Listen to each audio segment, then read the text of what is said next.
یعنی یہ بجائے آپ کو کوئی ثواب دلانے کے الٹا جو ہے آپ پر گرفت ہو جائے گی. ایسی کوئی چیز صحابہ سے ثابت نہیں ہے. اور ہمارا دین وہی ہے، ما انا علیہ واصحابی، رسول نے فرمایا جس چیز پر میرا عمل ہے اور میرے صحابہ کا ہے، دین تو اصل میں وہی ہے. یہاں تک ایصال ثواب کا تعلق ہے، اس میں ہمارے یہاں ذرا کافی مختلف آراء موجود ہیں. مجھے اس رائے سے اتفاق ہے کہ مالی اگر کوئی عبادت ہے اس کا ثواب آپ اپنے کسی فوت شدہ بزرگ کو منتقل کر سکتے ہیں. مطلب آپ نے کسی بیوہ کی کوئی مدد کی ہے، کسی یتیم کی کوئی مدد کی ہے، کسی دینی کام میں پیسہ لگایا ہے، کوئی صدقہ جاریہ شروع کیا ہے خدمت خلق کے لیے وغیرہ وغیرہ، اس کی تو جو ہے اس کے ثواب کو منتقل کیا جا سکتا ہے کہ اللہ اس کا ثواب میرے والد یا میری والدہ کے وہ کو پہنچا دے. جسمانی نہیں، آپ نماز پڑھ کے کہیں اس کا ثواب، یا روزہ رکھ کر کہیں کہ اس کا ثواب، یا یہ کہ آپ قرآن پڑھ کر کہیں یہ آپ ہی کو ثواب ہوگا. آپ خود پڑھیں گے آپ کو ثواب ہوگا. البتہ ایسے تمام افعال کے بعد جب آپ اللہ سے دعا کریں گے، یہ نہیں کہیں گے کہ میرے اس فعل کا ثواب منتقل کر دے، اے اللہ میرے والدین کی مغفرت فرما، تو یہ کوئی نیک کام کرنے کے بعد جو ہے اس دعا کی تاثیر جو ہے وہ بڑھ جاتی. بس اس پہلو میں انڈائریکٹلی اس کا ایک تعلق بن جائے گا. ورنہ یہ کہ وہ اس طریقے سے بچوں کو بلانا اور پڑھانا اور یہ جو ہے سوئم میں کرنا اور قرآن خوانی کی محفل ہے، یہ سب بدعات ہیں اور یہ در حقیقت دین میں اضافے ہیں اور ان کی کوئی حقیقت نہیں ہے. دیکھیے انسانی زندگی کے یہ 3 دور ہیں. حیات دنیاوی جو ہماری پیدائش سے شروع ہو کر اور ہماری موت پر ختم ہو جائے، پھر حیات برزخی موت سے لے کر قیامت کے دن تک، اور پھر حیات اخروی ہے قیامت میں ریزریکشن کے بعد سے وہ زندگی جو ہے جو جنت یا دوزخ کی ہے. اس میں ان دونوں زندگیوں کے بارے میں تفصیل سے کوئی بات کرنا بالکل غلط ہے اور اس سے فتنے پیدا ہوتے ہیں. ظاہر بات ہے کہ جسم تو قبر میں رہتا ہے، اس میں تو کوئی شک ہی نہیں. روح کہاں جاتی؟ کیا وہ بھی قبر ہی میں رہتی ہے یا کہیں اور چلی جاتی ہے؟ قرآن مجید میں سجین اور اعلیٰ علیین کا ذکر موجود ہے، لیکن یہ تمام چیزیں متشابہات میں سے ہیں. یہ تمام چیزیں قرآن مجید میں سورہ آل عمران کے شروع میں بیان کیا گیا ہے کہ ہم نے یہ کتاب اتاری ہے، اس میں کچھ آیات محکمات ہیں، کچھ متشابہات ہیں. وہ متشابہات کا ایگزیکٹ مفہوم جاننا اس وقت ہمارے لیے ممکن نہیں ہے. یہ تو جب اس عالم میں ہم پہنچیں گے تو معلوم ہوگا کہ ہاں یہ بات تھی کہ جو قرآن مجید میں اس طور سے کہی گئی تھی. لیکن یہ کہ اس وقت جو ہے جتنا کچھ ہمیں حدیث صحیح میں مل جائے یا قرآن میں مل جائے، اس عالم برزخ میں بھی یہ تو ہوتا ہے کہ جو نیک لوگ ہیں انہیں کچھ نہ کچھ جو ہے اثرات اچھے ان پر پڑتے رہتے ہیں، ان کی ارواح پر کہہ لیجئے، اور کچھ جو برے ہیں ان کے اوپر جو آخری انجام ہونا ہے اس کی کوئی ریفلیکشن ہوتی رہتی ہے، جس کو حدیث میں کہا گیا ہے کہ ہر قبر جو ہے وہ یا تو جنت کے باغیچوں میں سے ایک باغیچہ ہے یا دوزخ کے گڑھوں میں سے ایک گڑھا ہے. یا کہیں کہہ دیا جاتا ہے کہ کھڑکی کھول دی جاتی ہے اس میں، یا جنت کی طرف سے ٹھنڈی ہوائیں آئیں، خوشبوئیں آئیں، اور یا دوزخ کی طرف سے کہ آگ کی لپٹ آئے. دوزخ میں داخل ہوں گے قیامت کے بعد ہی اور جنت میں داخل ہوں گے قیامت کے بعد ہی، لیکن اس کے کچھ آثار پڑنے شروع ہو جاتے ہیں. وہ جس کو انگریزی میں آپ کہتے ہیں coming events cast their shadows before, بعد میں آنے والے واقعات جو ہیں ان کے کچھ سائے جو ہے پہلے سے آنے شروع ہو جاتے ہیں. تو اسی طرح سمجھیے کہ جو کچھ آخرت میں کسی انسان کے ساتھ ہونا ہے اس کا ایک عکس جو ہے وہ عالم برزخ میں شروع ہو جاتا ہے. اسی لیے قرآن مجید میں یہ بھی آیا ہے کہ یہ جو آل فرعون تھے یہ صبح و شام جہنم پر پیش کیے جاتے ہیں، اور قیامت کے دن پہ کہہ دیا جائے گا ادخلوا آل فرعون، نات ان کو داخل کر دو آگ کے اندر. یہ اس حد تک. باقی یہ ہے کہ تفصیل میں جانا.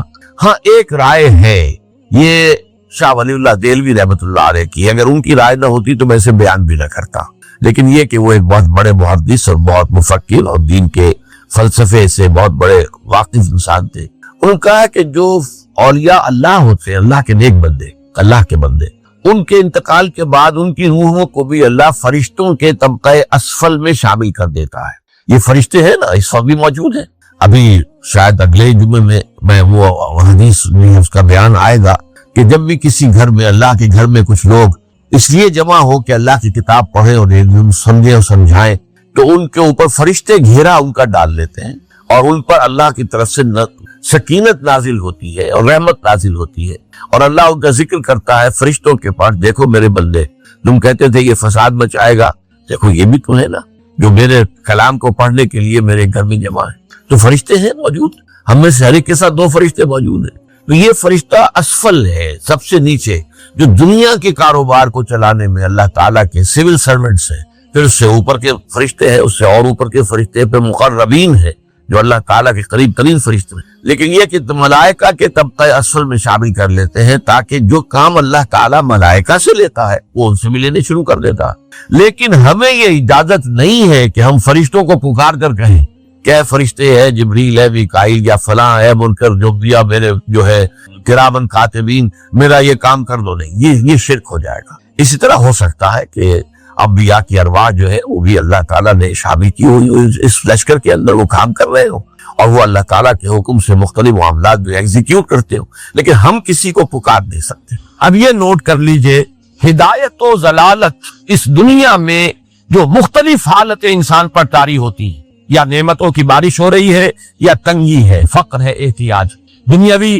حیثیت ہے، وجاہت ہے، یا دنیا میں گمنامی ہے، کسنوی پرست کے بھیا کیس تھی، کوئی آپ کا حال ہی نہیں پوچھ رہا کہ تم ہو کون، تمہارے منہ میں کتنے دانت تھے، یا یہ کہ دنیا میں اقتدار کی کسی مسند پر انسان بیٹھا ہے، یا یہ کہ کوئی اس کے ہاتھ میں اختیار نہیں۔ یہ تمام جو حالات انسان پر طاری ہوتے ہیں، ان کے جواب میں جو طرز عمل فکری اعتبار سے اور عملاً انسان اختیار کرتا ہے، اس کے 4 درجے ہیں۔ پہلا درجہ ہے انتہائی گمراہی، ضل ضلالا بعیدا۔ وہ کیا ہے؟ اگر عزت ہوئی، نعمتیں ملی، فلاں دیوی یا دیوتا کی نگاہ کرم ہے، اس کی کرپا سے یہ ہو گیا۔ اور اگر کوئی تکلیف آ گئی، مصیبت آ گئی، معلوم ہوتا ہے کہ فلاں دیوی یا دیوتا ہم سے ناراض ہو گیا، یہ کالی دیوی کی طرف سے کوئی مصیبت آ گئی ہے، یا یہ کہ یہ لکشمی دیوی کی نگاہ کرم ہے کہ ہمیں دولت مل گئی ہے۔ یہ تو ہے شرک۔ شرک ہونے کے اعتبار سے یہ ہے ضل ضلالا بعیدا، انتہائی پستی۔ اس پستی سے اوپر آئیں گے تو توحید کی پہلی منزل ہے۔ عزت دی اللہ نے دی، اگر کوئی تنگی آ گئی، فقر، تکلیف، کوئی ذلت، رسوائی، یہ بھی اللہ کی طرف سے۔ ایک اعتبار سے تو انسان ہدایت پر آ گیا، بڑی گہرائی تھی اس گندگی کی اور اس خباثت کی جو شرک جس کا نام ہے، اس سے انسان نکل آیا، نجاست سے۔ توحید تو ہے، لیکن ابھی اس میں اس کی گمراہی کا ایک ایلیمنٹ شامل ہے، اور یہ گمراہی سے جب تک آگے نہیں آئے گا، اوپر نہیں ابھرے گا، اس کا طرز عمل کیا ہوگا کہ ذرا کچھ مل گیا، عزت مل گئی، پھولے نہیں سما رہے۔ مدد مانگنی ہو تو صرف اللہ۔ یہ دین کی روح کا ایک بہت اہم مسئلہ ہے، بہت اہم روح ہے دین۔ میں نے اسی لیے آج سورہ فاتحہ کی تلاوت کی شروع میں کہ اس مسئلے کی اہمیت میں اس کا آپ کو اندازہ ہو جائے۔ سورہ فاتحہ جو ہماری نماز کا جزو لازم ہے، حدیث نبوی ہے، لا صلاۃ لمن لم یقرأ بفاتحۃ الکتاب، سورہ فاتحہ کے بغیر کوئی نماز ہر رکعت میں ہم پڑھتے ہیں۔ یا یہ دوسری بات ہے، فقہ حنفی کے مطابق امام پڑھتا ہے اگر جہری انداز میں تو کوئی پوری جماعت کو پڑھ سنائے گی، لیکن اس پہ اتفاق ہے کہ سورہ فاتحہ ہی اصل نماز۔ اسی لیے ایک حدیث میں جو مسلم شریف میں آئی ہے حضرت ابو ہریرہ سے، سورہ فاتحہ کا تجزیہ کیا گیا ہے تدابیر کا، اور وہ حدیث قدسی، قسمت الصلاۃ بینی و بین عبدی نصفین، اللہ فرماتا ہے میں نے نماز کو اپنے اور اپنے بندے کے درمیان برابر برابر تقسیم کر۔ بندہ کہتا اب اس کے بعد ساری تفصیل سورہ فاتحہ۔ صلاۃ کا قسمت الصلاۃ بینی و بین عبدی نصفین، تو ہم تو صلاۃ میں سورہ فاتحہ بھی ہے، پھر اس کے بعد بہت قرآن مجید کی آیتیں پڑھتے ہیں، پھر رکوع بھی ہے، پھر سجود بھی ہے، قامت بھی ہے، اور قاعدہ بھی ہے، سب صلاۃ المنکج بن۔ لیکن یہ کہ اصل صلاۃ سورہ فاتحہ، چنانچہ اس حدیث میں تجزیہ کیا گیا ہے۔ جب بندہ کہتا ہے، میرا بندہ یہ کہتا ہے الحمدللہ رب العالمین، تو میں یہ کہتا ہوں اللہ تعالیٰ یہ فرماتا ہے ہمیں دنیا میرے بندے نے میری اب تعریف کی سنا۔ جب بندہ کہتا ہے الرحمن الرحیم، میں کہتا ہوں اللہ کہتا ہے اسنا علیہ، میرے بندے نے میری سنا۔ اور جب بندہ کہتا ہے مالک یوم الدین، تو اللہ فرماتا مجدنی عبدی، میرے بندے نے میری بھولی بیان۔ تو یہ سارا میں اس لیے آپ کو حوالہ کیا۔ آج میں سورہ فاتحہ کا درس نہیں دے رہا ہوں، پوری بات نہیں سنا رہا، یہ اصل نماز سورہ فاتحہ۔ اب سورہ فاتحہ میں 7 آیتیں ہیں، اور عجیب تبدیل ہے، 3 آیتوں پر ایک جملہ بنتا ہے، الحمدللہ رب العالمین الرحمن الرحیم مالک یوم الدین، آیت 3 جملہ 1، پھر 3 آیتوں پر ایک جملہ ہے آخر میں، اہدنا الصراط المستقیم صراط الذین انعمت علیہم غیر المغضوب علیہم ولا الضالین، آیت 3 جملہ 1۔ درمیانی آیت ہے 4 نمبر کی، ایاک نعبد و ایاک نستعین، یہ ہے در حقیقت مرکزی ہو گئی، 3 ادھر 3 ادھر، پھر وہ 3 ایک جملہ، آخری 3 ایک جملہ، اور یہ ایک آیت میں 2 جملے، ایاک نعبد بھی مکمل جملہ ہے، و ایاک نستعین بھی مکمل۔ اور یہی پر سورہ فاتحہ کی وہ تقسیم ہوتی ہے آدھی 3.5 آیتیں ادھر ہے. الحمدللہ رب العالمین الرحمن الرحیم مالک یوم الدین ایاک نعبد. اب واو آ گیا. یہ واو ایسے ہے جیسے کہ آپ ترازو کو پکڑتے ہیں مٹھ اس کی. اب 3.5 آیتیں ہیں. وَإِيَّاكَ نَسْتَعِينُ اهْدِنَا الصِّرَاطَ الْمُسْتَقِيمَ صِرَاطَ الَّذِينَ أَنْعَمْتَ عَلَيْهِمْ غَيْرِ الْمَغْضُوبِ عَلَيْهِمْ وَلَا الضَّالِّينَ. یہ جو مرکزی آیت ہے اس میں 2 باتیں ہیں. ایاک نعبد، ایک تو ہم اقرار کرتے ہیں کہ اللہ ہم صرف تیری ہی بندگی کرتے ہیں اور کرتے رہیں گے. یہ حال اور ماضی، حال اور مستقبل دونوں کو محیط ہے. اور دوسرا وَإِيَّاكَ نَسْتَعِينُ، اور صرف تجھ ہی سے مدد مانگتے ہیں اور مانگتے رہیں گے. یہ گویا کہ دین کا ایک مرکزی حصہ ہے. صلاۃ کا مرکزی حصہ ہے وہی طرح کی دین کا. اب ہم اس پر غور کر چکے ہیں. 40 نبوی کی حدیث نمبر 3 جو ہے وہ اس پر ہے ایاک نعبد. اس میں گفتگو ہو چکی ہے تفصیل سے. یہ عبادت کا تصور کیا جس کے لیے انسان کو پیدا کیا گیا. وما خلقت الجن والانس الا لیعبدون. اور تمام رسولوں کی دعوت کا مرکزی نقطہ اعبدوا اللہ ما لکم من الہ غیرہ. زندگی آمد برائے بندگی، زندگی بے بندگی شرط. اور اس میں جو کنفیوژن ہم نے پیدا کر دیا ہے کہ عبادت کو عبادات سے مترادف قرار دے دیا. نماز روزہ حج یہ عبادات ہیں. وہ عبادت جس کے لیے ہمیں پیدا کیا گیا ہے وہ یہ چیزیں نہیں ہیں. وہ ہے پوری زندگی میں ہمہ تن، ہمہ وقت، ہمہ جہت اللہ کی. ہر وقت نماز تو نہیں پڑھی جاتی، ہر روز روزہ تو نہیں رکھا جاتا. یہ جو کہا کہ میں نے صرف تمہیں پیدا ہی اس لیے کیا کہ میری عبادت کرو، تو عبادت سے یہ چیزیں نہیں ہوتی. یہ در حقیقت اس عبادت کے لیے سپورٹ. 4 ستون ہے، ان پر چھت ہے. چھت کو سپورٹ دینے کے لیے ستون ہے. ستونوں کی معنویت ہی تب ہے جبکہ چھت ہو. ورنہ کیا کہیں گے کس لیے کھڑے کر دیے 4 ستون؟ پاگل تو نہیں تو اس لیے بٹ اور جب تک کہ چھت کا تصور. شامیانے کے لیے 4 آپ نے بانس کھڑے کیے ہیں اس لیے تو شامیانے کو سپورٹ کر دیں. تو اب اس میں جو بیت مضمون آیا وہ یہاں بھی آ گیا اس حدیث میں. تو وہ قرآن مجید کی آیت میں ایاک نعبد وایاک نستعین. یہ ہے دوسری بات جس پر کہ آج ہماری مرکزی جو مضمون ہے وہ یہ حدیث. تجھ ہی سے مدد مانگتے ہیں اور مانگتے رہیں گے. اللہ تعالیٰ سے مدد مانگنا. اب آپ یہ سمجھیے کہ مدد جو مانگی جاتی ہے مختلف الفاظ استعمال ہو سکتے ہیں. استعانت وہ ایک حدیث میں بھی آیا، قرآن میں بھی آیا. تو بتاتا ہوں ایاک نستعین. استمداد مدد طلب کر. استنصار نصرت مانگنا. استدعاء کوئی دعا کرنا کسی کام کے لیے. استغاثہ کسی کی دعائی دینا. یہ تمام ایک قبیل کی چیزیں ہیں. ان کو جمع کر دیں استعانت. اب استعانت ایک تو ہے عام مادی دنیا کے اصول کے اندر. میں کسی کہوں بھائی مجھے ذرا پانی پلا دینا، استعانت ہی دینا. میں نے اپنی ایک ضرورت کو پورا کرنے کے لیے اسے مدد کریں. اس میں کوئی شرط نہیں، کوئی برائی نہیں. معلوم ہے یہ ایک عام مادی قوانین کے تحت ہوگا. یہ الگ بات کہ حضور کے بارے میں یہ آتا ہے صلی اللہ علیہ وسلم کہ آپ کبھی ایسے کام کے لیے بھی کسی کو نہیں کہتے. یہاں تک کہ اگر آپ سواری پر ہوتے تھے اور آپ کا جو کوڑا ہے وہ نیچے گر گیا تو آپ اپنی سواری کو بٹھا کر یا اتر کر خود کوڑا اٹھاتے تھے، کسی سے کہتے نہیں تھے کہ وہ ادھر اٹھا. تو یہ استدعاء، استعانت، استمداد اس میں ایک درجے ہیں، بڑے اونچے درجے بھی ہیں. لیکن عام حالات میں ہم مادی قوانین کے تحت اگر کوئی مدد چاہے کسی سے تو میری بات ہے، اس میں کوئی شرک نہیں، اس میں کوئی کفر نہیں.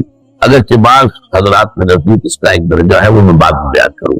لیکن یہ کہ ماورائی انداز کسی غیر مرئی حقیقی یا موہومہ شخصیت سے مدد مانگی. غیر مرئی حقیقی فرشتے ہیں، غیر مرئی ہے حقیقی. موہومہ جنہوں نے گاڈ اینڈ گاڈیسز اور آلہہ بنا دیے، دیویاں دیوتیا بنا دیے، یہ موہومہ ان کے وہم کی پیداوار. مجھے غیر مرئی ہے، ان کی انہوں نے تصویریں بنا دی ہیں پوجنے کے لیے. لیکن وہ یہ کہتے ہیں کہ یہ تصویریں جو ہم نے بنائی ہیں یا یہ مجسمے بنائے ہیں، بت بنائے ہیں، یہ صرف توجہ کے ارتکاز کے لیے تاکہ پورا مراقبہ کر سکے، ہم اپنی توجہ کو مرکوز کر سکے. ہمیں نہیں پتا کہ ان بتوں میں کچھ نہیں. ایک عام ہندو ہے بیچارہ، عام جاہل دیہاتی، وہ تو یہی سمجھتا ہوگا کہ اسی میں اس بت ہی کے اندر ہے. لیکن جو پڑھے لکھے ہندو ہیں، جو تعلیم یافتہ لوگ ہیں، ڈاکٹر رادھا کرشنن بہت بڑا فلسفی تھا جو آپ کو معلوم ہے بھارت کا صدر رہا، بہت بڑا. اس کی ایک کتاب ہے انڈین فلسفی کی، اتنی موٹی موٹی 2 چیزیں ہیں اور بڑی باریک ٹائپ. اس میں اس نے کہا کہ ہمیں بتوں میں کچھ نہیں سکتے. یہ تو صرف کنسنٹریشن، توجہ کو مرکوز کرنے کے لیے ہم نے ان کو بنا لیا ہے تاکہ ان کے ساتھ ایک ذہنی اور روحانی رشتہ قائم کرنے کے لیے اپنی توجہات کو مرکوز.